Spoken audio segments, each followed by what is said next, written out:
ఈరోజు చాలా shocking news ఏమంటే పావలా శ్యామల చనిపోయిందంట.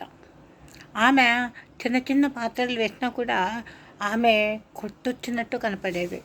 ఆమె నటన చాలామందికి గుర్తుండిపోయేది. చాలామంది ఇమిటేషన్ కూడా చేసేవాళ్ళు అట్లా. కానీ ఆమె వ్యక్తిగత జీవితం అంతా కూడా చాలా విషాదభరితం. ఆమెకు పాపం ఫిక్స్డ్ ఇన్కమ్ లేదు. పాప కూతురు ఉంది. ఆ కూతురు కూడా మెంటల్గా బాగాలేదు, ఏమో ఆ కూతురు కూడా బాగాలేదు. ఆమె ఇంటర్వ్యూలు చూసినప్పుడల్లా చాలా బాధేసేది. మనం ఏం చేయగలమండి, అంతో ఎంతో సహాయం చేయగలం. ఒక 5,000 10,000 అంతకు మించి మన తాహత ఏమి ఉంటుంది కదా. ఈ రాజకీయ నాయకులు కానీ ఎవరో ఒకరు దయదలిచి ఆమెకు ఏదో ఒకటి సహాయం చేసింటే బాగుండేదేమో.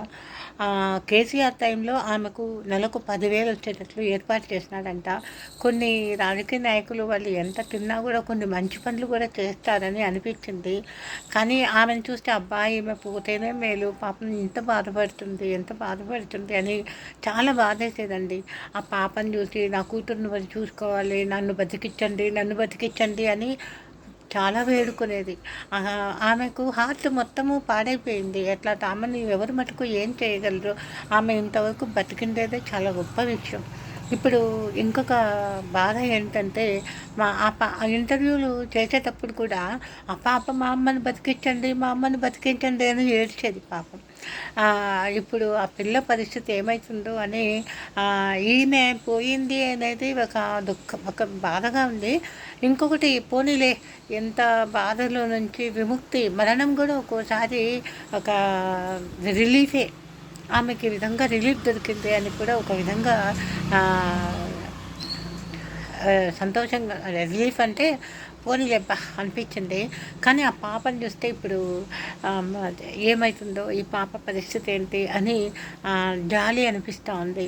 ఏమిందిలేండి, చిరంజీవి గారు లాంటి వాళ్ళు తలుచుకుంటే, కద్దుల రాజు కూడా ఇంతకుముందు చాలా హెల్ప్ చేసినారంట, పవన్ కళ్యాణ్ హెల్ప్ చేసిన వీళ్ళంతా తలుచుకుంటే ఆమెను ఏదో ఒక హోమ్లో పెట్టడం పెద్ద పనే. కానీ ఇంకొకటి చెప్తాను, విధి విచిత్రాలు చేస్తుందండి.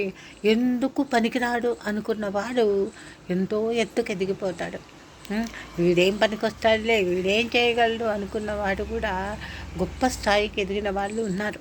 అట్లా రేపు ఈమె జీవితంలో కూడా ఏదన్నా విచిత్రం జరగచ్చు. తను బాగుపడచ్చు, ఆమె ఆరోగ్యం బాగుపడచ్చు. విధి ఏం చేస్తుందో మనము ఊహించలేము. కాబట్టి ఆమె వాళ్ళమ్మ ఎలాగో పోయింది.